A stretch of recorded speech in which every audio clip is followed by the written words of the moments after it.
Charisma Quotient. I'm your host, Kim Seltzer, a dating and makeover expert, where I will help you build confidence, make connections, and find love from the outside in.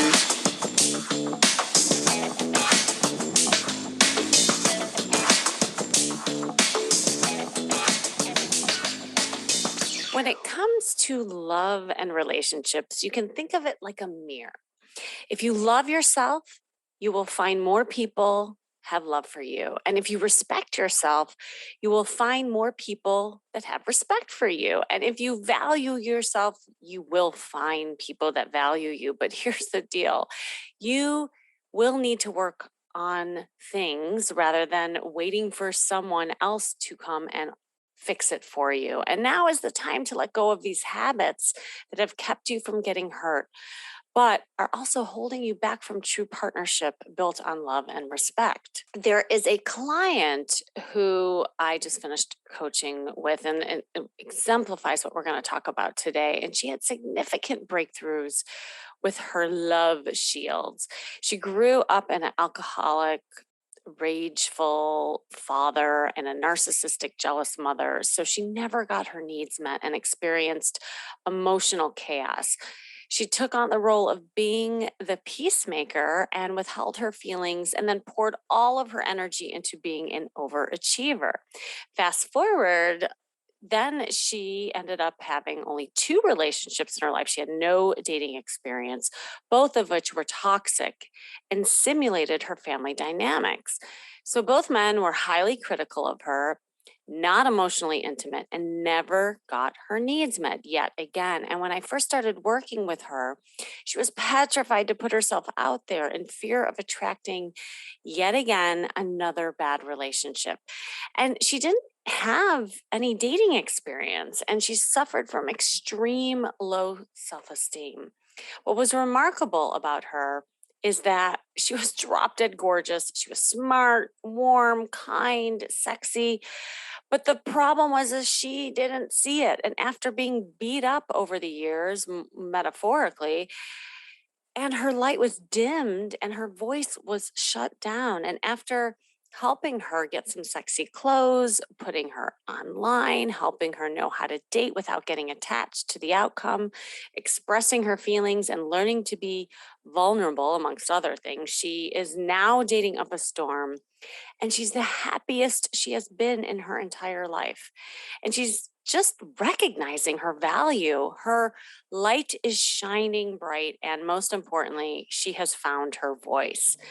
It wasn't easy, but because she took action and had strategies to break through her love shield of staying in her comfy cocoon that was protecting herself from getting hurt, she is feeling a sexy confidence that she's never felt before and really loving herself. So there could be some of your own behaviors that are standing between you and love, which means you have the power to change all of that. Now, this is important because you can't change other people.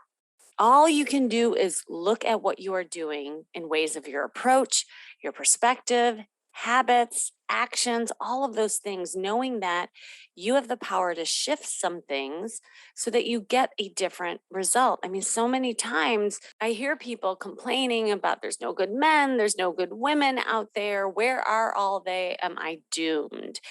And if that's all you see, then that is all you will create for yourself. And then you're just, spinning, going around and around in a loop and doing the same thing over and over again, expecting a different result, AKA insanity. So no wonder you might be paralyzed in fear or shut down due to the negativity and burnout you feel. Now, I know what you're thinking. Kimmy, I don't know what I am doing to create these bad habits that block me from finding true love. I work on myself. I listen to podcasts like yours. I read books. And by the way, keep listening.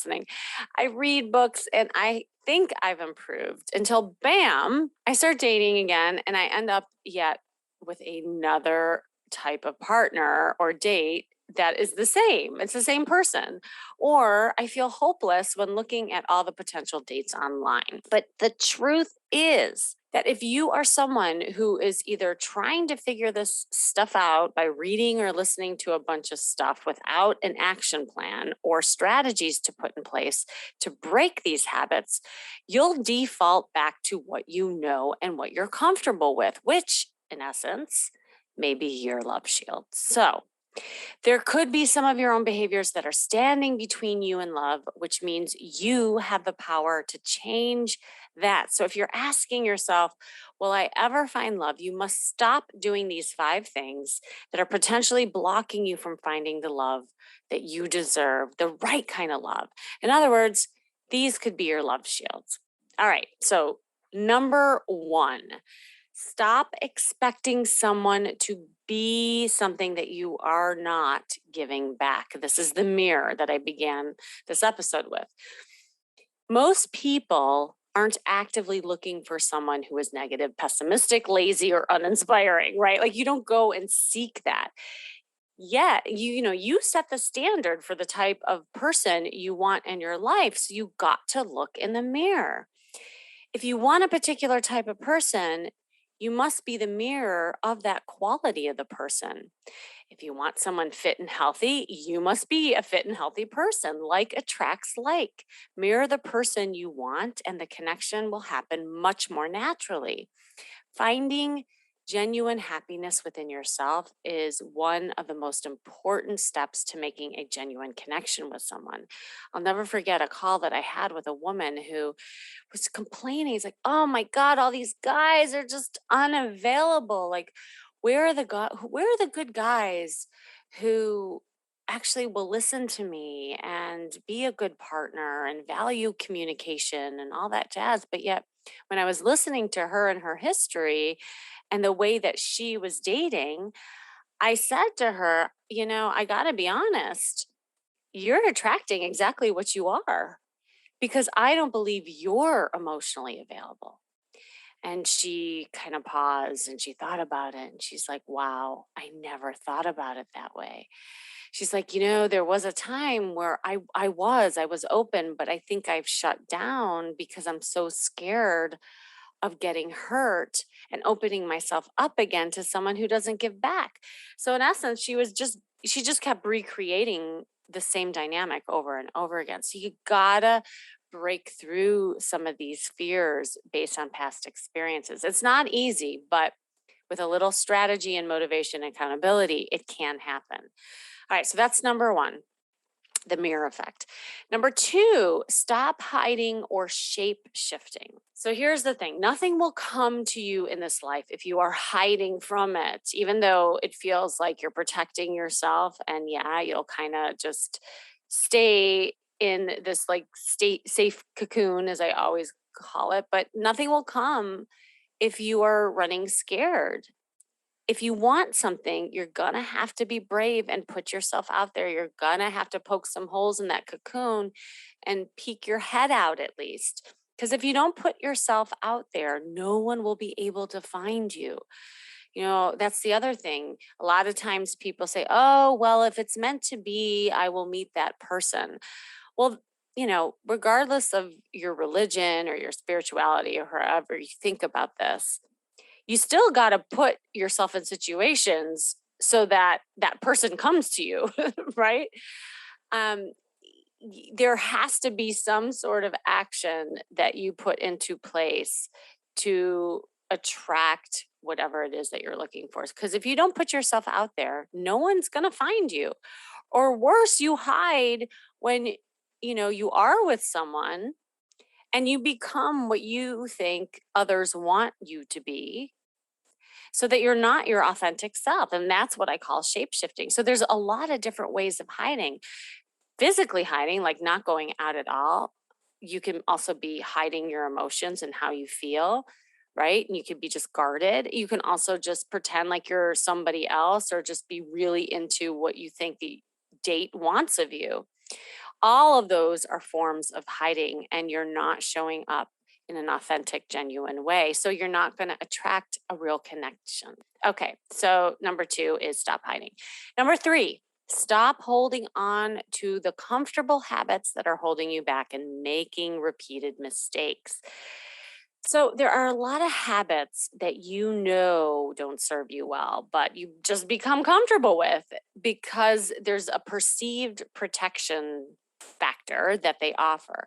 Habits that you know aren't helpful in your quest to find true love, but you may be reluctant to give them up because in your mind they might protect you from what you are feeling or fearing. If you want to find love, you have to make sacrifices. That's just plain and simple. If this is your situation, remember that life's greatest growth that it comes from when you leave your comfort zone. I always say change always happens in discomfort. Don't let feeling comfortable and safe hold you back from a full and vibrant life. Take some risks. Be a little adventurous. That could lead to your love life. I'll never forget a woman that I was coaching. I tell the story all the time. We crashed this party, and for her this was super risky. She said, as we were walking down the streets of Santa Monica, we look in and it looks like it was a private party, but it wasn't until we walked into the place realizing it wasn't a private, I mean, it was a party going on, but anybody could walk in. And when I asked, and I always find the leader in every party, when I asked the leader of the party what it was all about, it was just, a party for a fitness type of situation. I don't know. There was like an opening of a fitness center, and he invited us in, and we started having a ton of fun and meeting lots of people. And I love this story. So in that crowd ended up being a guy that my client started talking to, and that guy became her boyfriend. Now, if we didn't take that risk and actually just asked questions, kind of, just went in with curiosity, that never would have happened. So opening yourself up and allowing not only the emotional vulnerability, but even physically as you're moving throughout the world, these are essential parts of finding true love. Let go of the defense mechanisms and withdrawal strategies that have both kept you from getting hurt and also hold you back from finding love. Look at your past relationships and patterns. Did they all end the same way? If so, you may need to work on yourself before getting back out there. If you don't fix the ongoing problem, you are only setting your next relationship up to crash and burn in the same way. All right, number 4, you're hung up on someone who is uninterested or unavailable. You are chasing the unavailable, in other words. It's easy to imagine a fantasy love with someone if you know it would never happen. Do you know what I mean by that? Like it's almost like a poster child, when you were younger. I don't know who you had a crush on. For me, it was Sean Cassidy. I know I'm like aging myself. And you would look at that poster like, oh, wouldn't that be cool if we had a date and you were crushing somebody? But it's so much safer looking at that poster child than actually putting yourself out there, because that poster child isn't really available. There's a good chance that if the two of us, me and Sean, were together, maybe things would play out differently, but he really wasn't available. So you got to think of like the unavailable people as just like your far reach people. If you compare everyone you meet to a fantasy, they'll always come up short. So let go of the dream and pursue someone you might have a real future with and who's available. Now, I'm not just talking about in the figurative sense, but in the emotional sense too. Like, are you chasing unavailable people who are not there for you emotionally? Because maybe it feels safer, because maybe being emotional is too scary. Like, take a look at that for yourself and try to break through that. And finally, number 5, your standards just simply are not realistic. We come to love not by finding a perfect person, but by learning to see if an imperfect person perfectly. If you hold your romantic prospects to an impossible standard, you will never be pleased. You are also not giving them a chance to be vulnerable with you.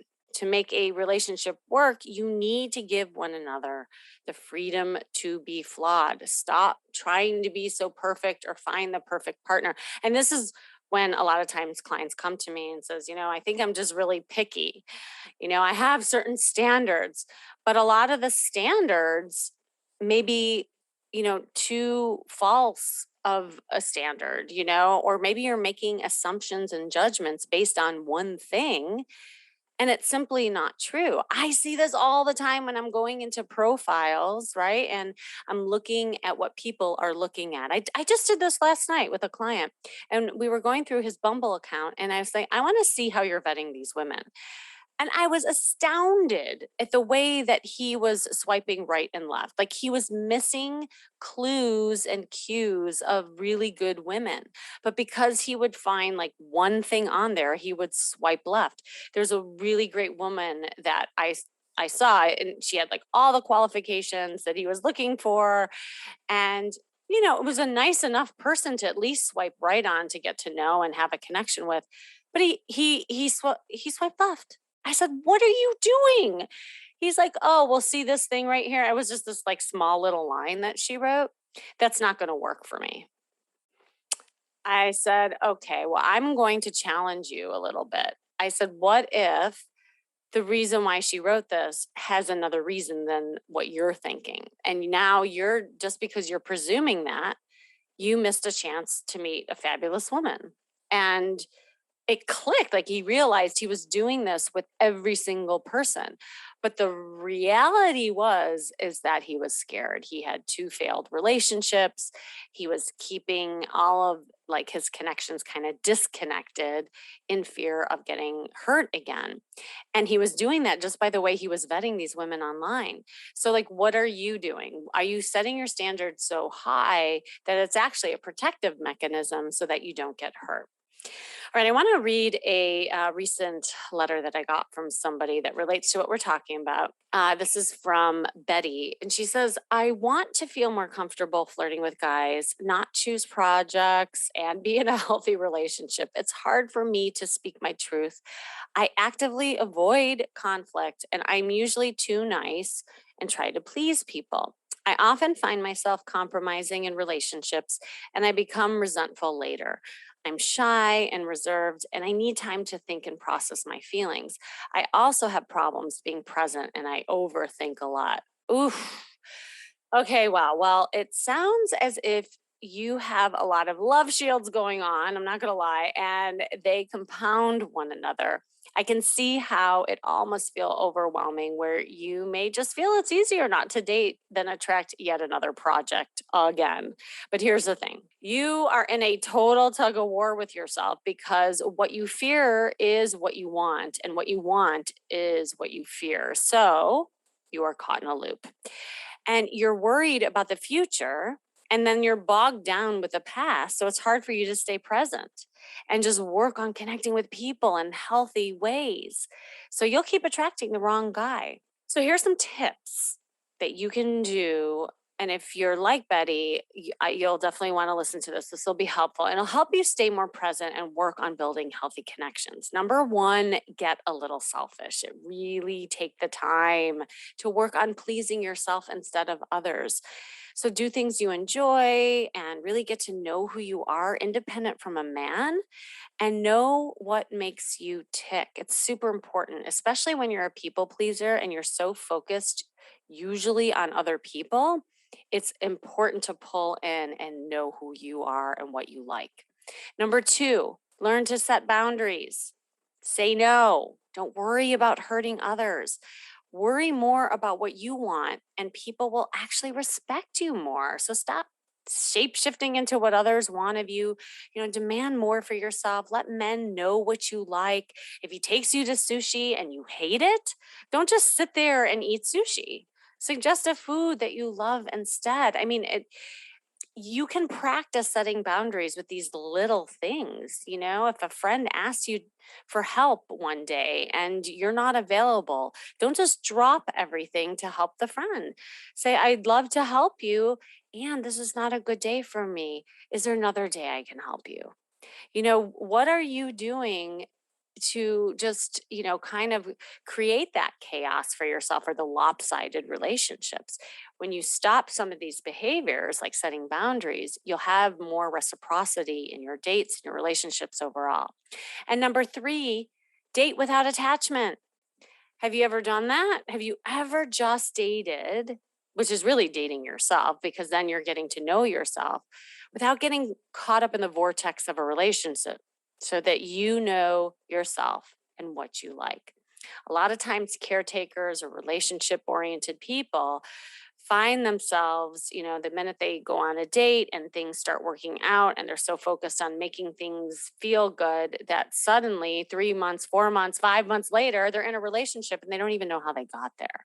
So, really pace things out and see how you're feeling in those interactions because you deserve happiness, all of you.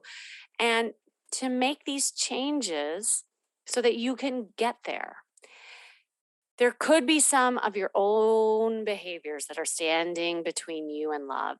That means you have the power to change all that. This is the empowerment. This is why I love this stuff because you can think that there's all these external factors that you can't change. And that is true. You can't change men, you can't change women, you can't sometimes change the environment, but you do have the power to change you to get a different result. So thanks for joining me today. This has been the Charisma Quotient. I'm your host, of course, Kimmy Seltzer. And remember, you can build confidence, make connections, and find love from the outside in.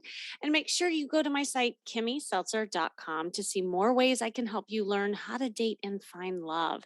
And if you're finding yourself spinning in that hamster wheel and you don't know how to break through your love shields, then hop on a call with me just by clicking on the link you see in the show description. It's hard to see this stuff on your own. So I would love to help you crack your own love code. Also, I have a special announcement. I will be in New York City coming up shortly in September. I am opening up 1 to 2 slots for some private coaching if you're interested, and possibly a small group gathering. So, if you are in the area or you're close by, I would love to meet you. If you are interested, you can inquire at askkimmy.com for more information and to possibly apply. So, I hope to see or talk with you one way or another. And remember, working on you is working on your dating life. That's all for now.